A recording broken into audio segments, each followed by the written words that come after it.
सरकार का देखिए दो दिन पहले फतेहाबाद में जाके कहा कि हम हिसाब देते हैं 10 साल में हमने 10 काम कराए फतेहाबाद में। उन 10 कामों में से 7 काम कांग्रेस की उल्टा सरकार ने किए। आप बताओ, उसके बाद डीपीआरओ को सस्पेंड करा दिया कि डीपीआरओ ने गलत भाषण दिया। जिस सरकार को यही ना पता हो कौन से काम उन्होंने कराए हैं या गिनवाने लायक काम ही ना हो 10 साल में, और वो हमारी सरकार के समय काम गिनवा रहे हों और फिर वो कह रहे हो हर साल हिसाब देते हैं। तो मैं समझता हूँ कि आज हरियाणा की जनता समझ चुकी है। लोकसभा चुनाव में देश में विपक्ष में सबसे ज़्यादा वोट कांग्रेस में नहीं मिला तो हरियाणा प्रदेश में मिला। स्पष्ट संकेत है, बीजेपी से ज़्यादा मत प्रतिशत भी ज़्यादा विधानसभा सीटों पर कांग्रेस को बढ़त मिली। पिछली बार बीजेपी को 80 सीटों पर बढ़त मिली थी, लेकिन लुढ़क के 40 पे आ गई बीजेपी। कांग्रेस को मात्र 10 सीटों पर बढ़त मिली थी, लेकिन हम 31 पे आ गए। इस बार तो लोकसभा चुनाव में कांग्रेस 40 सीटों पे आगे थी। तो आप अंदाजा लगा सकते हैं कि विधानसभा चुनाव में क्या होगा।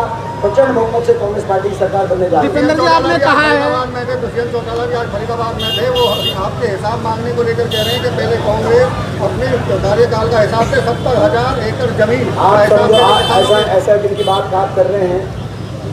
आपने बात की दुष्यंत चौटाला जी की। मैं समझता हूँ कि जो है हरियाणा में 2 तरह के मुकाबले चल रहे हैं। एक मुकाबला हरियाणा में चल रहा है कांग्रेस और भाजपा का, जिसमें कांग्रेस बहुत आगे है। कांग्रेस बड़े बहुमत से सरकार बनाने की तरफ जा रही है, लेकिन मुकाबला भाजपा से है। और दूसरा मुकाबला चल रहा है दुष्यंत चौटाला का और INLD का नोटा के साथ। नोटा सुना आप? नोटा क्या होता है? आप देखो लोकसभा चुनाव में किसकी कितनी वोट आई है।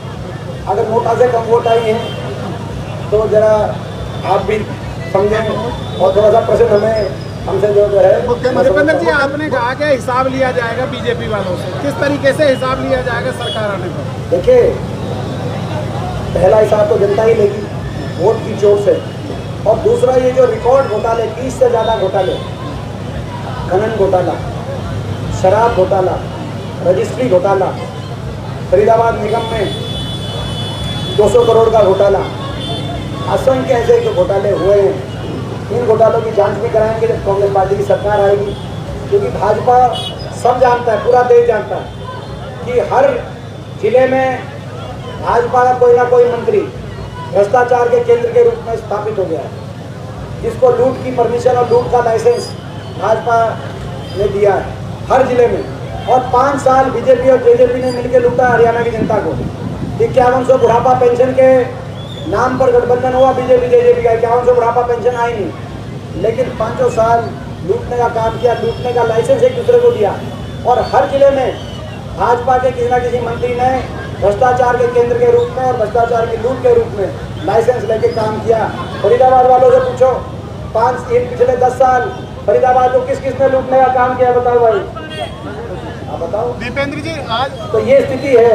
मुख्यमंत्री नायब सिंह सैनी की तरफ से आज ऐलान किया गया है कि हरियाणा पहला ऐसा राज्य है जहां सबसे ज़्यादा फसलों को MSP पर खरीदा जाएगा 24 पर। पहले 14 पे थे, अब 24 होगी, 10 फसल और बढ़ा दी गई। आप एक बात बताओ, आप एक बात बताओ, 35 दिन की सरकार रही तो कितने दिन की? 35 दिन की। अब वो फसल बढ़ाने की बात कह रहे हैं। 10 साल तक इन्होंने MSP की फसलें बढ़ाई नहीं, अब कह रहे घोषणा करके हम फसलें बढ़ाएंगे। 35 दिन में कौन सी फसल तैयार कर लोगे आप? बताओ। ये तो अगली सरकार को ही करना, जब हम कह चुके हम तो MSP गारंटी देंगे, हमारी कॉपी कर रहे हैं। ये घोषणा क्या अर्थ है? 35 दिनों में कौन सी फसल तैयार कौन किसान करेगा? 10 साल से करना था तो 10 साल पहले करते, करना था तो कम से कम 1 साल पहले ही कर देते। अब तो वे खुद ही स्वीकार कर रहे हैं कि किसान के साथ इतना अपमान किया कि उनकी फसल किसान को उसका भाव नहीं मिला, इसीलिए अब ये फैसला करना पड़ रहा है। 10 साल क्या किया? मुद्दा छीन लिया है कांग्रेस से, किसानों के MSP बढ़ा के फसलों की। कौन कह रहे हैं? मनोहर लाल जी।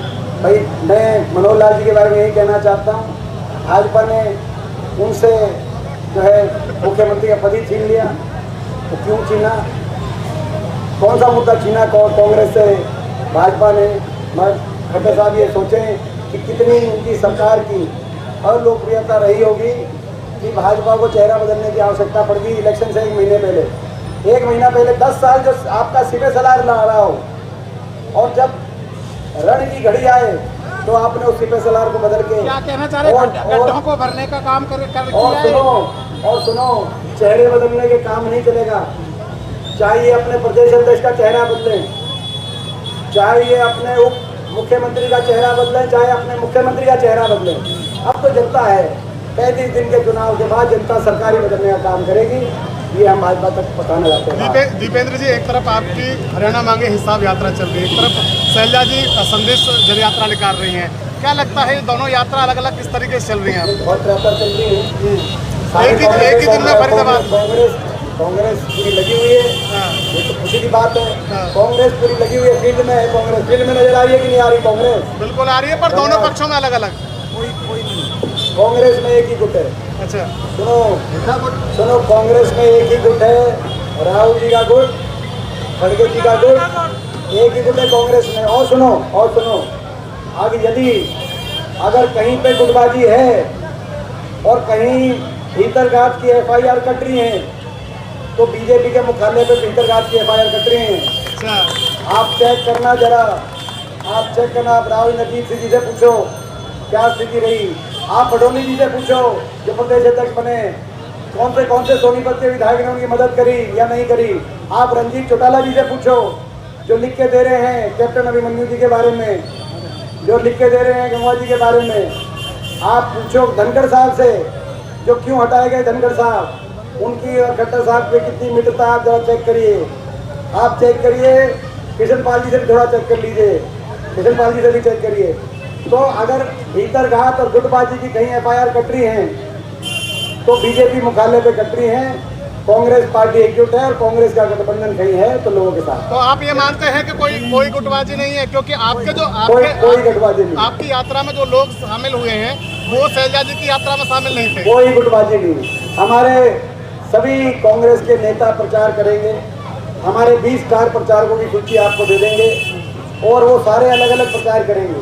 ऐसा नहीं होता कि 20 स्टार प्रचारक एक साथ गाड़ी में बैठ के एक बस में प्रचार करेंगे। चुनाव का टाइम है, चुनाव में सारे कांग्रेस अलग अलग प्रचार करेगी अपने जो सारे जो कांग्रेस, मगर सभी एक ही लक्ष्य के साथ ये कांग्रेस की सरकार बनी। जब बीजेपी कह रही है कि जब कांग्रेस की सरकार थी तो पेंशन बढ़ाई नहीं, लेकिन अब लालच देकर लोगों को 6000 पेंशन की बात कह रहे हैं। अरे बीजेपी वालों, आपने तो पेंशन कटवाने का काम किया, बढ़ाने की बात कर रहे हो। आपको पता है, कल मैं एक नांगल चौधरी के गाँव में गया, विगोद गाँव में, वहाँ एक गांव में 80 बड़े बुजुर्गों को मृतक घोषित करके पेंशन काटने का काम हुआ। 80, किसी का अंगूठा नहीं मिला, किसी की स्पेलिंग खराब और गलत हो गई।